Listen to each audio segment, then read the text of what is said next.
Hello, welcome to Staring Down the Storm, Autism Advocacy in America. I'm your host, Tabitha Zeigler. Okay, hello everybody. We are here with Marya Sherron, and we're going to talk about some things concerning autism and the neurodivergent community today. So I'd like to introduce Mariah.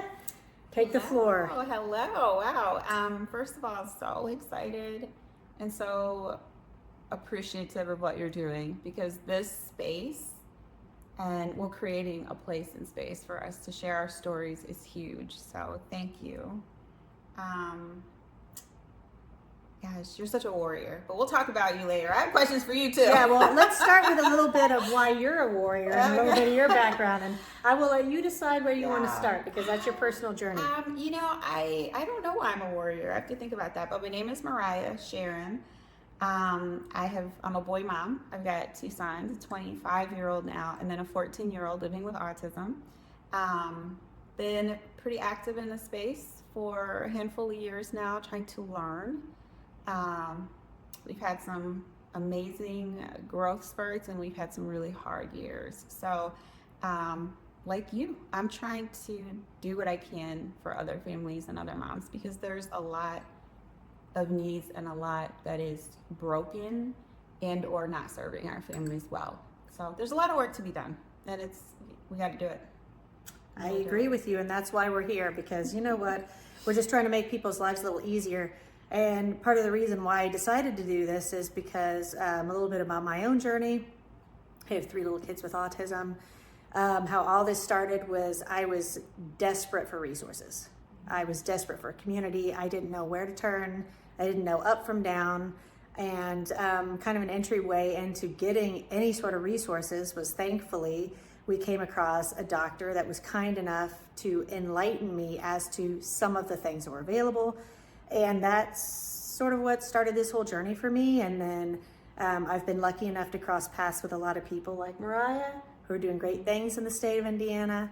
And I'm just really hoping that their knowledge and their access and resources will help some of you. Wow. First of all, I've never done this before. So I'm like, I don't even know where to look. Do I look at the camera of the people, or do I look at you, podcast? So I'm all over the place. Don't just let me figure it out. Well, Don't laugh at me, people. This is what it is, right? Like we're trying to introduce people to people like us. Like we're living the life. Right. So we're having the conversations, and I would consider you a friend. Yes, absolutely. So we're trying to make it relaxed. We have our coffee cups. We're being normal. We're in our homes, right? Yes, we're just like you. Just moms trying to. So that is the most important part. It's like, absolutely, just know that you're not alone. There are people out there like you, hitting the pavement, looking for resources. Everyone has a starting point. We might be a little farther ahead in the process than some other people, but that's part of the journey, right? And I firmly believe that once we figure some things out, we have to reach back and help others. Yeah. So that's just what we're doing here. It's just interesting listening to you talk, because my brain is sort of, I'm in 10 different places. I'm also neurodivergent. I was diagnosed at 47 with ADHD. I did not know that. Yes, and it was the best thing that ever happened to me, because I had a successful career as a collegiate professor, and it was the first time I understood kind of my teaching style, why my brain would go so many places, and yet how I figured it out. I never had any medication. I never had any diagnosis, but I knew that I had to have certain tools when I went in to teach. I had to have my bullets. That was it, because I would go all the way over here, and then I would go back and look at my paper and say, oh yeah, come back here. So it was really helpful to get that diagnosis. But my brain is all over the place, because there's so many things that I'm passionate about. I think the first thing that I would say about our story is I did everything wrong.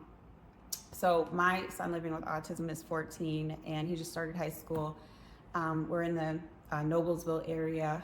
I was an educator, obviously, but there were no services. When it was time to get insurance, autism was not recognized as a diagnosis that insurance would cover so that he could get ABA, which I didn't know what that was at the time. So we had to take out a second insurance policy at $1,200 a month. How many people can do that? Just so he could go and get ABA services. That was the first thing that I remember sitting and thinking, how are people doing this? So what if you can't afford the second insurance policy? You can have an autism diagnosis, your child can't, and you can get no services is the bottom line. That was the first thing that enraged me. Even though we were able to do that, how many were not? And Tabitha, you know a little bit about my background. My oldest son is not my husband's biological son. So I was a single mom for 7.5 years before I met my husband, David. And he's neurodivergent, also ADHD, I think on the severe side. He had a lot of birth. He was a preemie. We just had a lot of stuff. Therapy for years, multiple surgeries. He has a shunt. And I worked 12 hours a day as a single mom living in Chicago. So I was a full-time professor, part-time professor. I lived at Larabita Children's Hospital when I wasn't working because he was always getting therapy. And it was the darkest, loneliest. I don't know how I survived that season. I think the mom thing just kicked in. Like, we do what we have to do, but I look back at that, and that's where I think the heart or passion for single parents, single mothers comes from, is that time period. But also, you fast forward to having a second child that's neurodivergent. Our 14-year-old both has ADHD and autism, so he's got both diagnosed. What do you do if you're a single parent? What do you do if you don't have good insurance, or if you don't have the ability to get a second insurance policy? That has, of course, changed, but really has it, because here in Indiana, the wait list to get a waiver is 2 years.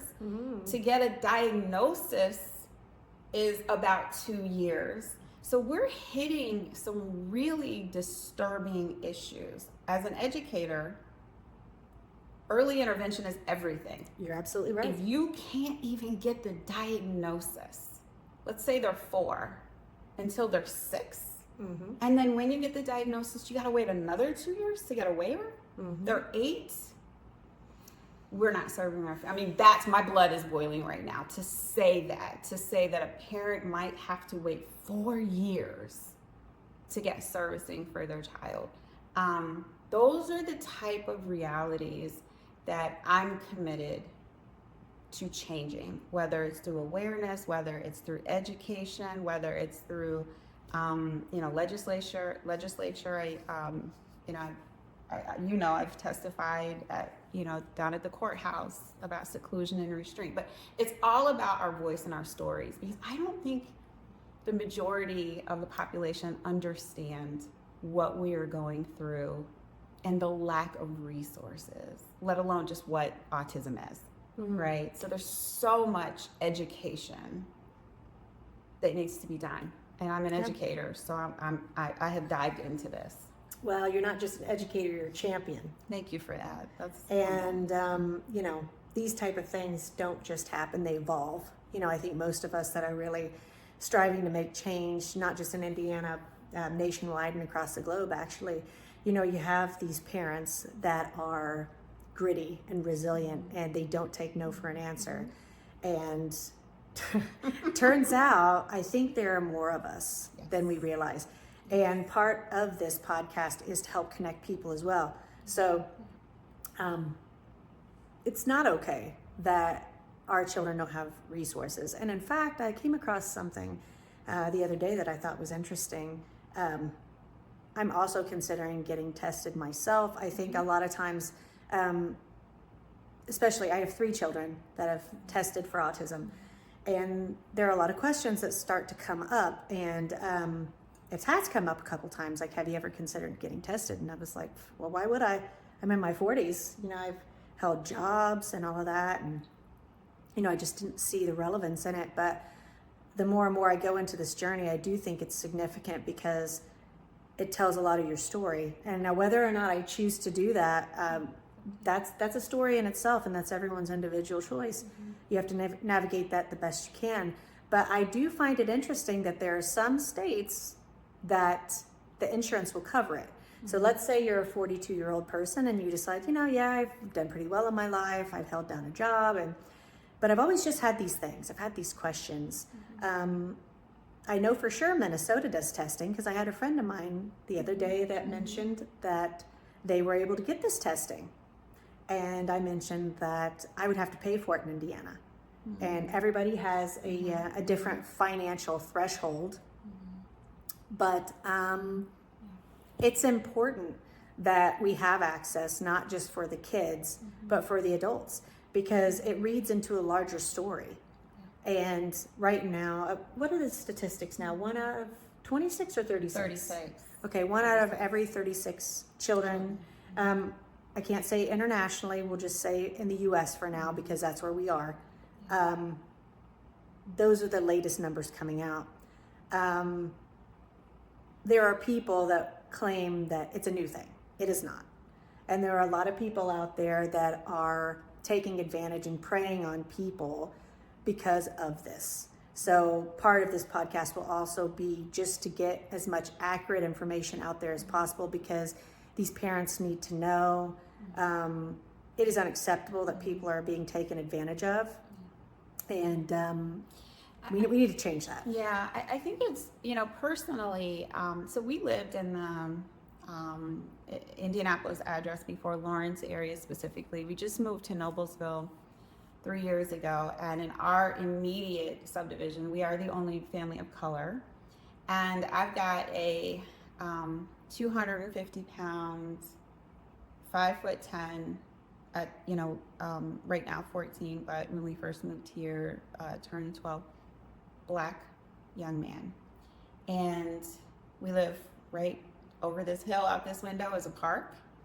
And there's a level of, and I know that this is prominent, I think this is for all families, that the fear factor that we have, a different fear factor when you realize, if my son has a behavior at the park, what happens? What happens? How is he seen? Is he seen as, is it criminal? Is someone going to call the police? What happens? And that fear, there's judgment, I think, that we get in taking our, generally taking our children to the grocery store, and then they have a behavior, and all the stares and what's wrong, or the discipline.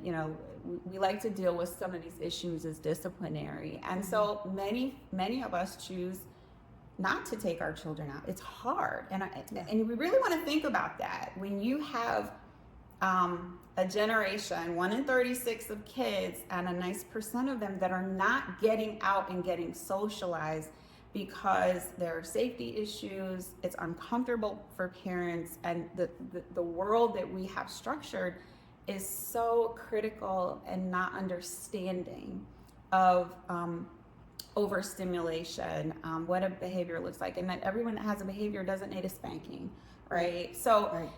It makes it very, very challenging. That there are just real concerns and fears and they're different for every. I've got a retention pond. I've got a park, and I've got a retention pond. No fence. Eloping, the 1 in 36. 2 years ago, I'd have to check the stats for today, but 2 years ago, the number one death for our kids was drowning. Yeah. And eloping, which just means they run off, right? They run. Eloping. One of the running off, and then running off to a retention pond for a 4, 5, 6, 7, 8, 9, 10-year-old could lead to death. That is terrifying. And one of my missions for 2025, Tabitha, we haven't even talked about this, is I'm tired, I'm done with the language of make a space for, I'm creating a space for, a space to be, a space to heal. And I'm sorry that's even mocking, but that's the way I feel about it. I don't need a space. I am energy, you are energy. We have space because we're here. We need a place. Yeah. We need a physical, intangible place that we can take our children. And we do not have that. Whether it's safety, whether it's behaviors and fear of police or law enforcement, or that the general society does not understand. So we're afraid of our children being harmed, or whether it's, just activities, the little things that a typical neurotypical family might do. Go to a basketball game. Yep. Well, our kids, that's very overstimulating. Thank goodness here we have, the sensory room, Lucas Oil Field, and we're seeing more of those. And I know there's great progress being made in some of those areas. But in general, a safe place,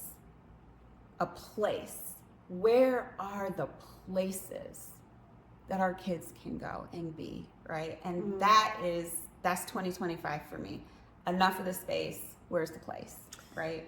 Well, I totally hear you, and that's a large reason why I started the nonprofit that I did, because I had 3 little kids. I couldn't take them anywhere, and I just decided enough is enough. Like, I'm not sitting at home. I'm not waiting on people to come and visit us. I tried to schedule so many play dates. It didn't work out. I'm certainly not angry at anyone or anything like that, but, our families deserve a space too. So, I just started trying things. And I decided the goal was not initially to form a nonprofit. The goal was just to get activities for my children. And I just figured, you know what? If I'm going to be, combing around the state looking for things for my kids to do, because that's normally what I would do on any Sunday. Sunday's one of my days off. I would go scouting for venues. And then I would find a place and I would talk to them, and I would take my kids first and I would experiment and I would see, like I always say with my nonprofit, is it safe? Make it safe, then make it fun. And if I could do that with my own children and have a standard, like even a basic standard, I could do that for any group. And I know there are other groups in the state that are trying things like that. Swimming is a big one. There's these children can learn. Yeah, absolutely. It might take longer, but they can. Yeah, and I think so much of your mission that is so important is, there's providing resources and sharing the knowledge of the things that we know exist, right? And then there is also identifying the gaps, the things that don't exist. So in my area right around here, Noblesville, Westfield, there's Carter's Playhouse, which is designed really for neurodivergent, and it's just a big, just come bring them kind of, trampoline jump park indoor. Down the street, there's Rock the Spectrum. We're seeing more Rock the Spectrums. There's Gigi's Playhouse, which was developed to help the Down syndrome community. So we're seeing more for the autism community, but really the neurodivergent. So none of these things were around when Dylan was little. Right. So he doesn't benefit from any of these. It doesn't matter, because then his kids might, my grandchildren Absolutely. might. And that's, part of this fight is leaving, let's progress. We know we can't fix everything and solve everything, and autism is such a big world and the needs are so specific. But what can we do? There are things happening, but many of our families, we're so disconnected. Right. We don't always know.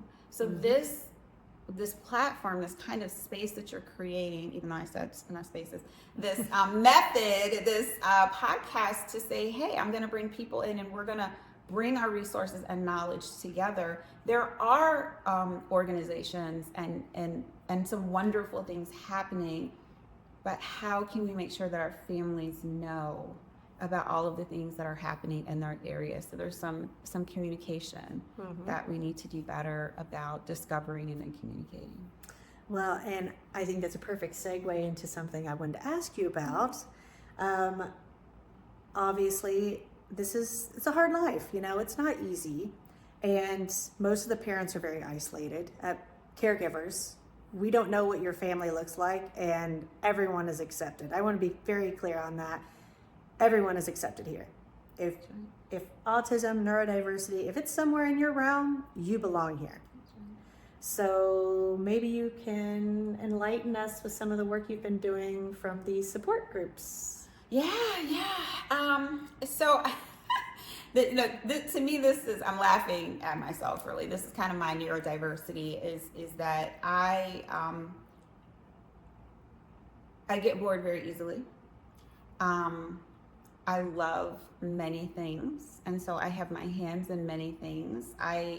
For me, just to back up a little bit, getting that ADHD diagnosis was invaluable because for some reason it flipped a switch, like because I wasn't finishing things. Okay, so that's how it looked for me. So personally, I have a publishing company. I'm a writer and writing coach, so I work with aspiring writers.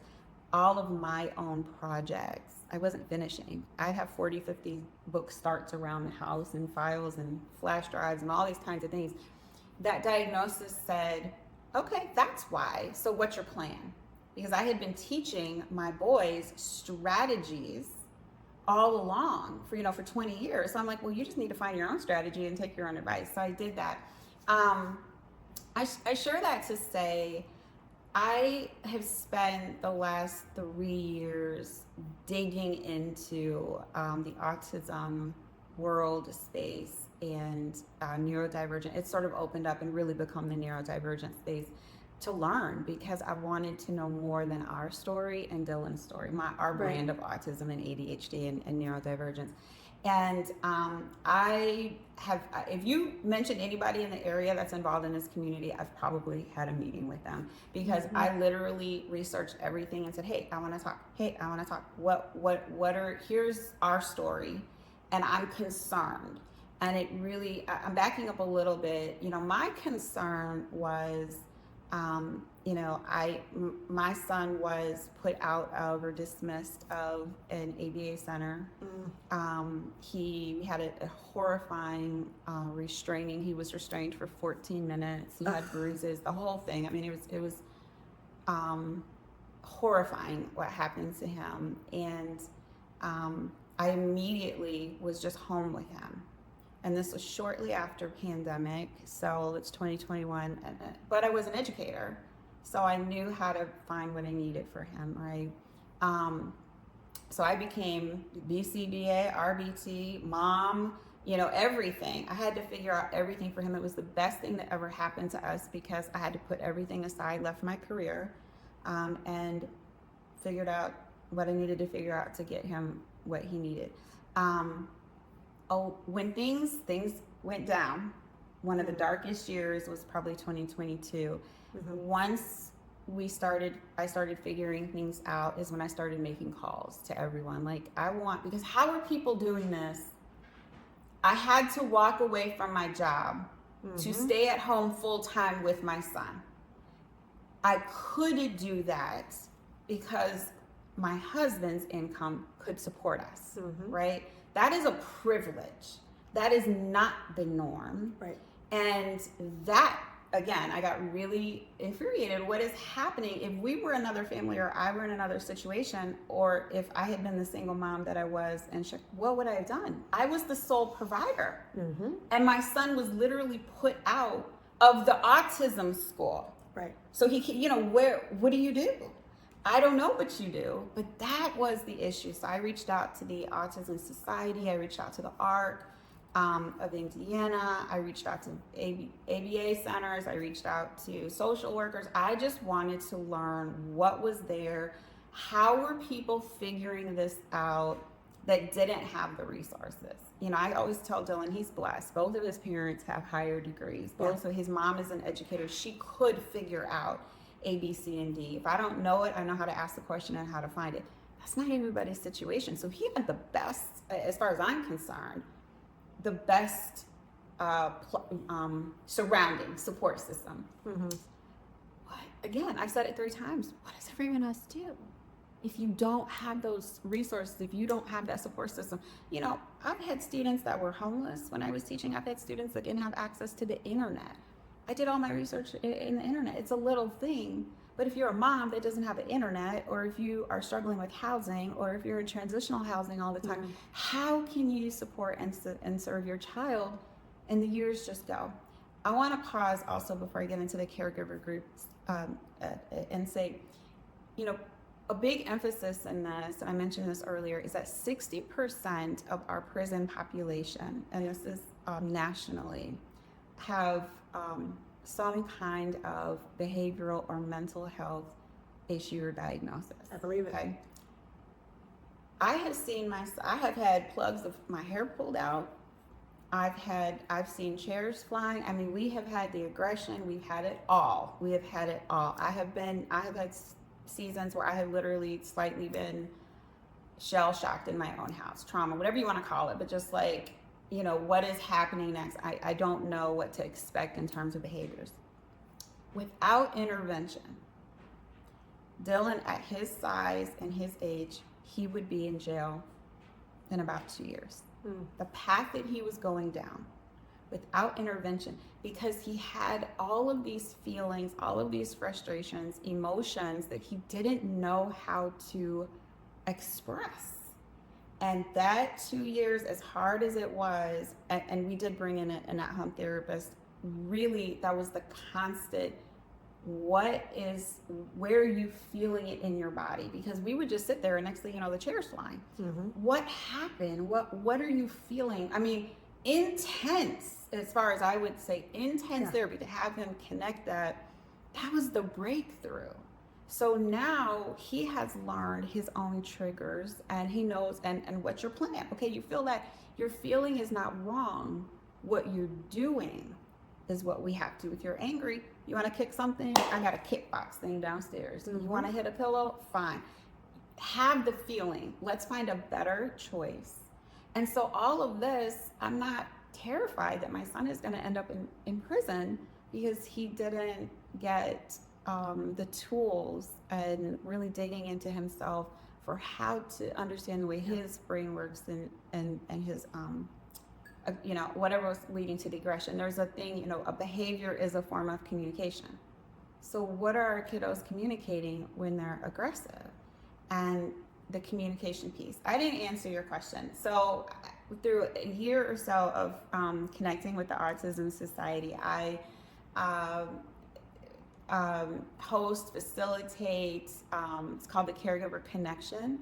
And it's just a group. It's open to all caregivers, moms, dads. It tends to be more moms. But we meet in 8 or 9 week sections. We meet 1 hour every week. We want to keep the flow and the growth going, and then we take a break and we start over. I do it, and this is virtual. I do a in-person sort of workshop or meeting or something at the end of each session. And that's where we met. But it is an opportunity for us to talk to one another, share, learn, vent, cry, cuss, whatever we need to do it's open to that. And I think everyone has left with something, if nothing else, to be heard. Yeah. Well, and I can definitely relate to self-injurious behavior because my children are a lot younger. But yeah, the frustration, it's got to be frustrating not to be able to communicate, or not to communicate in the way that you want, or feel that you're not heard. I just can't imagine. We probably don't remember what we were like in our younger years, you know. So I couldn't say, maybe there were some things that I shared with my children that my parents don't remember. It's hard to say. If I decide to get tested and then it turns out that, you know, I test for autism or ADHD, I probably wouldn't be shocked at this point because, you know, now I'm very deep in that world. It wasn't necessarily a choice, but here I am, and I'm happy that I'm here, and I wouldn't change my children. You know, that is one thing I definitely want to reiterate is there's nothing wrong with you. There's nothing wrong with your child. You know, who knows all of the factors that play into how and why we are where we are, but we definitely should take any opportunity we can to make other people's lives better.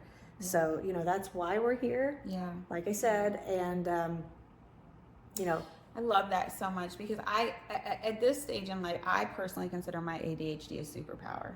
I really do, because I go and my creativity and visionary, like I can just see so many things. I needed that final piece. Okay, well, just don't have a bunch of great ideas, act and finish, right? But I couldn't imagine my brain not working the way that it does.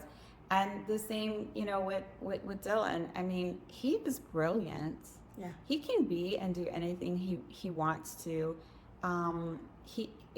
His high school years are not gonna look like mine. You know, he's not gonna go to the basketball and football games. He doesn't want to, so who cares, right? That's not his thing. What is his thing? And helping him find that and allowing our children to be, that's why I like that new title of the Uniquely You magazine here, you know, that to build up and support and pour into our children's uniqueness, right? Like, he loves science and stars and the solar system. Maybe he'll be an aeronautical engineer or astronaut. I don't care. Boy can do whatever he wants to do. And that's what I say to him all the time. You can do whatever you want to do. You got to do the work.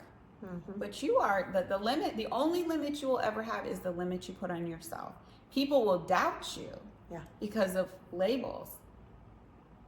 But you have to go toward what you want anyway. And that's how we raise him. He's 14. He doesn't like the labels right now, and that's fine. That's fine. You know. I would agree with you with the superpower. Yeah. I think that it probably is process. It was a process for me too.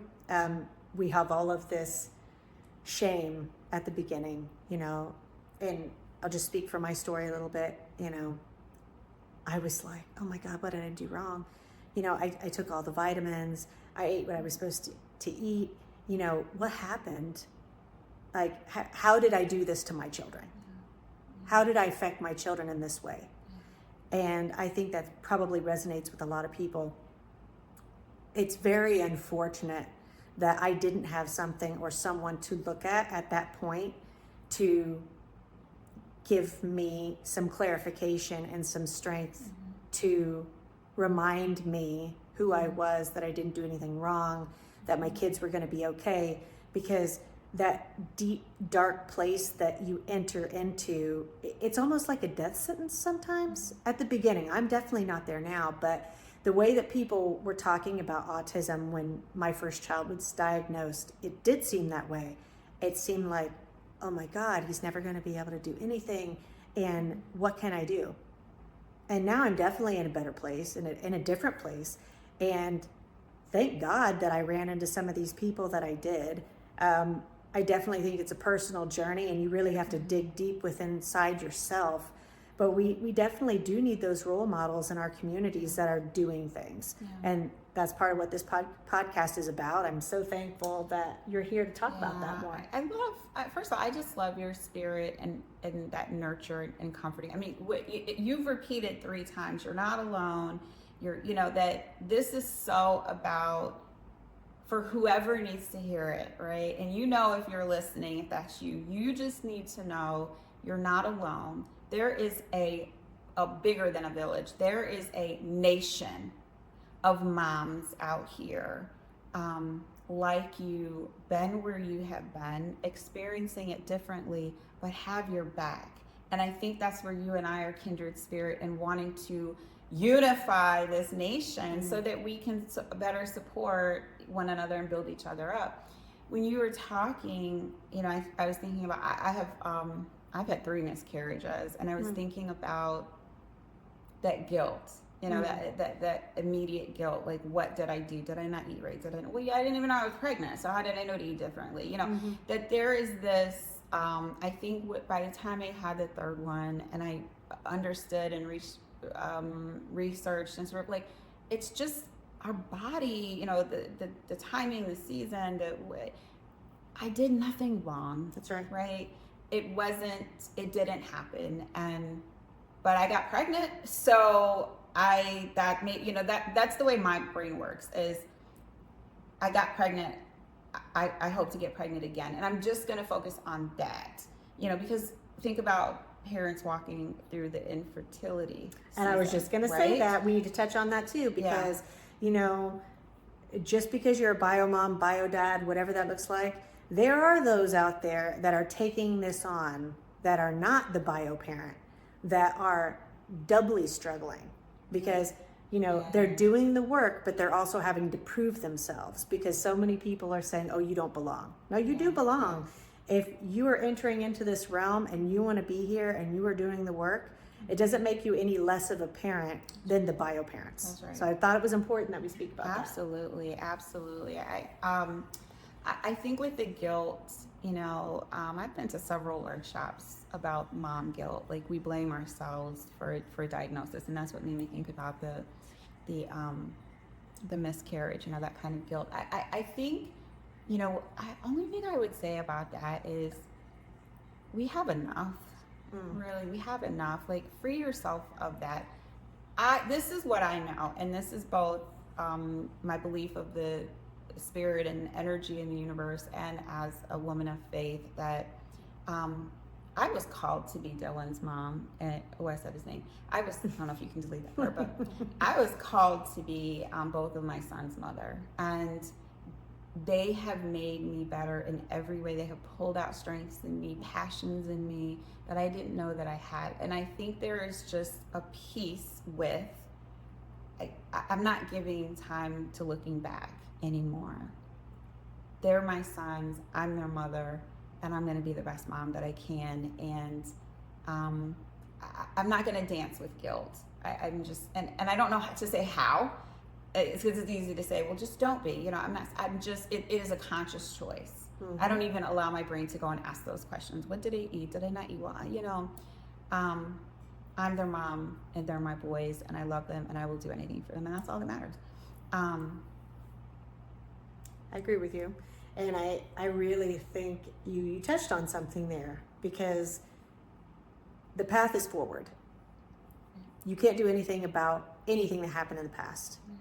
So dump that guilt, because your energy is better served in the future, better served moving forward. If you have a good idea, find someone that's willing to collaborate with you. Find someone that can be your mentor, that can guide you in some fashion. There are people out there willing to do that too. It's a process, and don't be afraid to fail. Like I say all the time, we do hard things every day. That's right. Every single day. I know very few people that can do what all of us do. So imagine what we could do together. Oh, fierce. One of the, we're just kind of all over the place. Is that fine? Because, okay. One of the things that, and I think it's an important, hey, you're going to have me back, and we're going to have like a part 2, because there's so many things I want to talk about. But I think we're both active on some Facebook groups and pages, and, I'm learning a lot about language and how important different experiences are. So so my experience personally with our son, who is verbal, who is very intelligent, who is independent, dresses, space, all of the things. He's, whatever, he, back in the day, he probably would have been, it would have been Asperger's, yeah. Right? So high functioning, for all of the terms, I don't get into those really unless someone tells me the term that they want me to use, and I'm going to respect that. But I'll see, my point is sensitivity and care within our community, and that's something that in the last year I'm so grateful that I learned. We have talked about this in the learning of the distinction between nonverbal and non-speaking. Mm-hmm. Right? And that might be something to highlight and talk about, but there's a distinction, and it's important to make a distinction between, I have a very, very, very good friend, he with a older, over 18-year-old daughter, nonverbal, who deals with things in our autism journey I could not fathom. And I just, still in diapers, urine and feces are a regular part of the day, yeah. Right? Communication, self-injurious behavior, the packs, the biting, all of the things. And what that really caused me to back up and sort of look at, so say it with me, you're scrolling through Facebook, and I get a lot of autism stuff because of my algorithm, most likely, and things I do follow, and someone's like, autism is the greatest gift ever, and then I'm thinking, like, you know what? I can actually say that. Like, I can say that there have been really hard spaces, but overall, sum total, it has made me stronger and better, okay? And wiser, and a better mom, a better wife, all of the things. But if I put myself in a situation of another parent who has a very different journey with autism, maybe they have multiple, like yourself, multiple children with diagnoses, maybe the severity is different. Yeah. I don't know how that post would be received.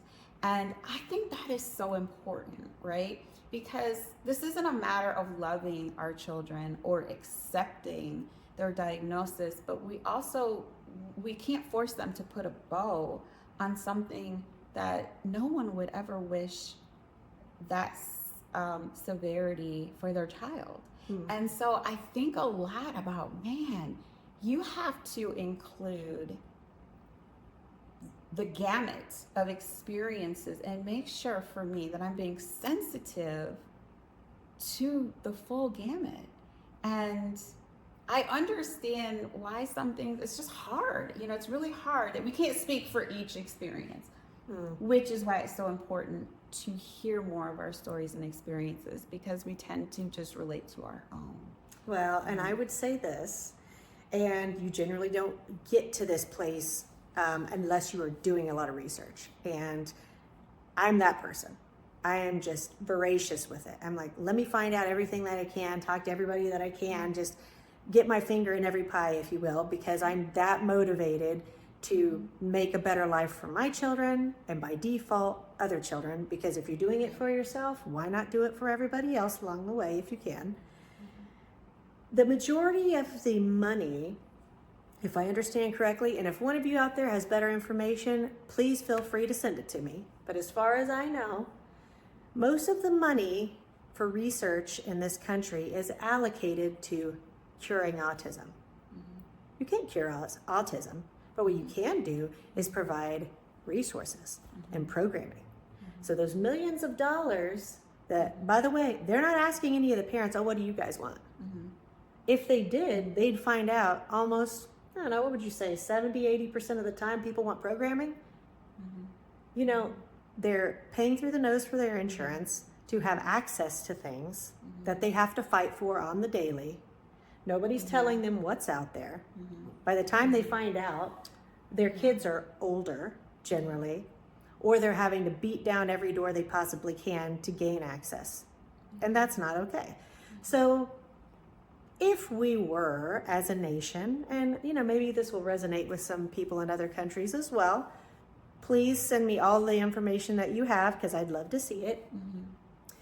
If we can circle back and use some of that money to creating programming, I think everyone would be astounded at what we could come up with.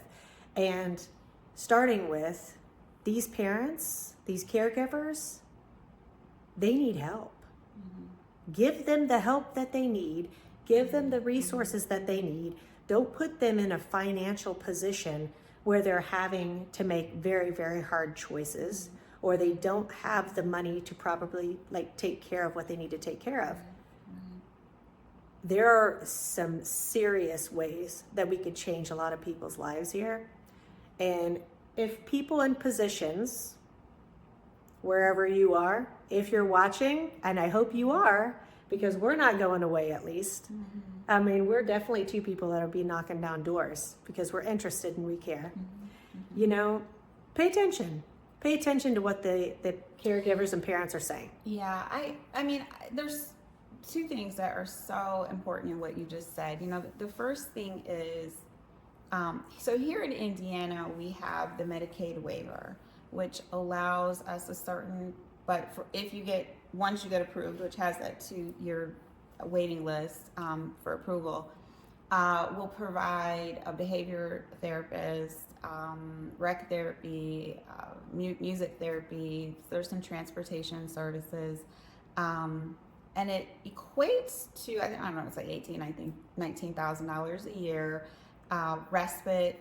You know, there's so many issues with the waiver for us. For example, I've been on a respite waiting list for 2.5 years now. There's no one to provide the respite. The therapy, the therapists, they contract organizations. They have to serve your area. There are no therapists that are serving Noblesville that are available. So we have this waiver, and I think to your point, we needed to be parents, needed to be at the table when the waiver was being developed to say, what kind of supports, if we're giving you $20,000, what kind of supports do you most need? And, you know, I know that specifically here, we have town halls and parents were invited and listened to. Sure. The challenge is, you know, and it's a challenge I find with doing events and a caregiver, is that a lot of us can't attend the things that we need to attend to advocate for ourselves because we don't have the respite, we don't have the break, we don't have anyone to watch our children. So we're drowning. And yes, there's an island over there, but we've been underwater for like 3 years. We can't see the island, nor do we have the energy to swim to the island. You know, we're stuck. And so there is this catch-22. I think the sum of it is our voices have got to be heard at the decision-making level to make sure in anything, you've got a non-for-profit. Who is your audience? What needs are you trying to meet?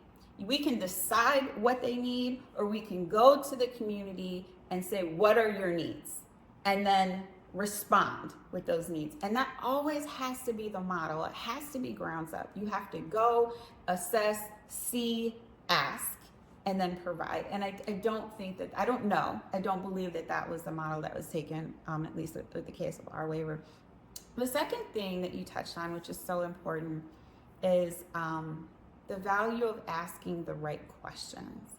And, you know, this whole idea and the history of curing autism, I feel like we're running around with our, you know, we're putting out fires, but we're not looking at the source of the fire, right? And so this is not a conversation of curing autism. This is a conversation of, let's just take sensory overload as an example. Sure.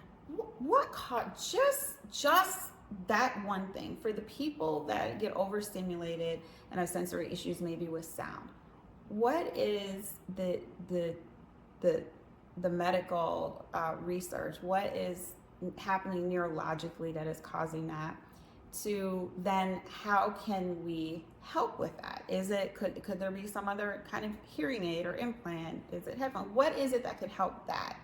And there's so many. This is why I say the autism label umbrella, when you've got what used to be Asperger's, and then you've got non-verbal, non-speaking, all that in between, is not actually helpful for our population because it's so specific. Neither are the levels. It's much more complicated than all of that.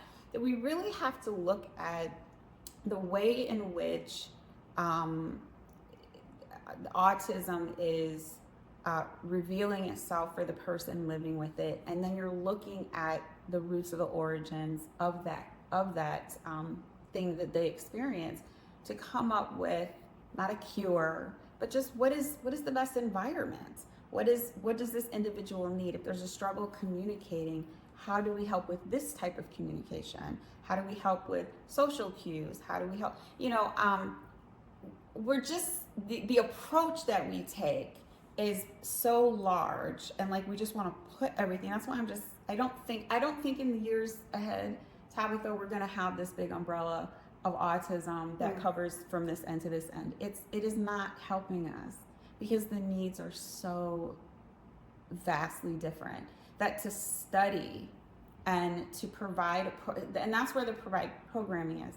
I agree we need programming, but if we're not asking the right questions and we're studying it from a backwards lens, your programs are going to be backwards too. Of course. So there's all of this, like, I feel like just knock it all off the table and start over, because what we're doing is not working. It's not working. What we have out there is not working. And I mean, I was talking with the doctoral candidate yesterday who's working on a paper, and I loved the work that he's doing because he was asking the right questions.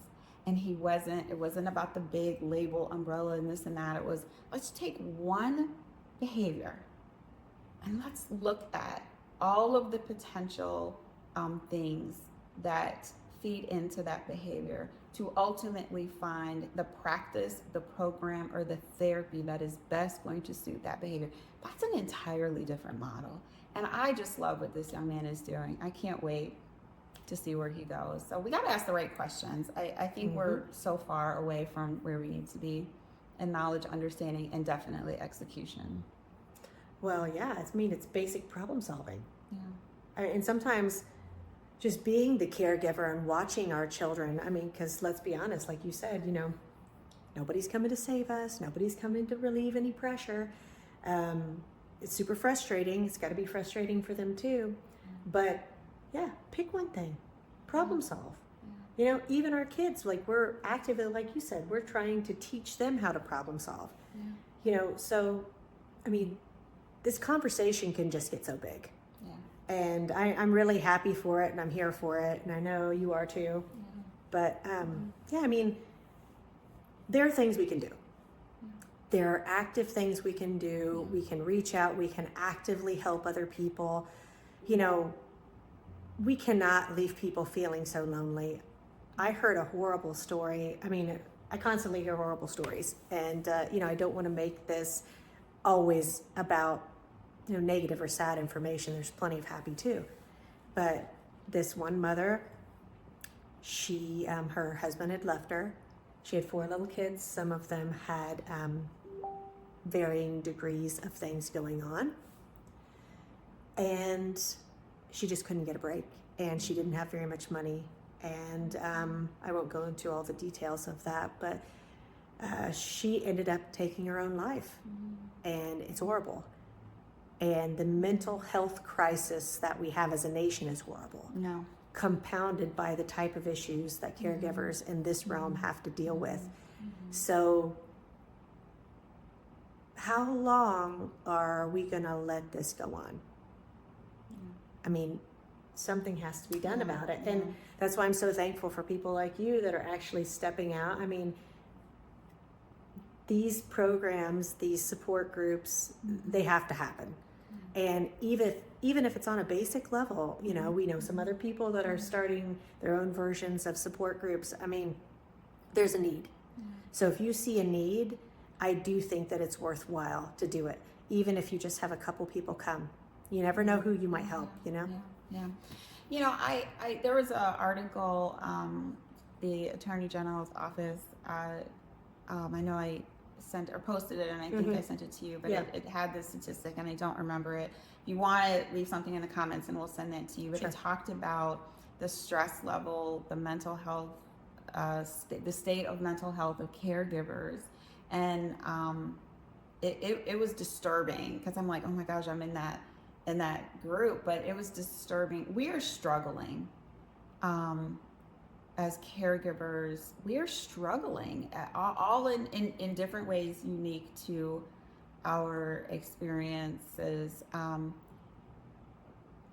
But I think to know that, one of the book's resources that I'm providing this year is Be There. That's what it's called. And it's how to support your friends and family raising neurodivergent children. So I want it to be more than autism, neurodivergent, because I have lost more friendships. I have, personally, I feel abandoned. I feel like my situation was either too heavy, so we just let her deal with that. I've either misunderstood or hurt friends because I couldn't do the things that they wanted me to do. That's not my reality. I might say I'm going to do something, and then I got a behavior and my hair's being pulled out. Sorry, I couldn't make it to girls' night out. The lack of understand, and it's genuine not understanding. Like, if you could just be in my house, maybe you would understand. But of course, nobody wants to do that. I don't know that we want that either. But the compassion, or it goes to that education again. But what I realized where I landed is, and even with my family, I don't know that my family, and I'll talk about my parents, they don't know how to support me. And that's where I landed, was this isn't, nobody's bad, nobody's wrong, no one's evil. Yeah. They don't know how to support me. And sometimes I didn't even know what I needed. I was just trying to make it through the day, right? So now that my son is in school and I have some time during the day, that is a resource, a tangible resource. So if you legit, like you have a brother, you want your brother's like, what do you need? I want to help you. I don't know how. To say, here are some tips, here are some things. You don't have to read everything and be an expert on autism, but know these things, right? Maybe ask these questions, because how to support me and what would be supportive for you are different. So to provide this, and like literally, I want to just give it to my friends. Like here are some things that you didn't know go on in my home, and this is my daily reality. I don't complain about it. I don't post about it. It doesn't need to be public. This is actually my son's story more than it is mine, but I'm a mom. And so I want to bridge that gap a little bit, because I do realize there are people that want to help Tabitha, but they really don't know how. Well, yeah, you think it's unrelatable. Yeah, very much. We are at a pivotal point in American history. We do not have the luxury to remain silent. Programs are disappearing every day. We hope that this podcast raises awareness and sparks a sense of advocacy in you. We all can make a difference. The important thing is to start. See you next time.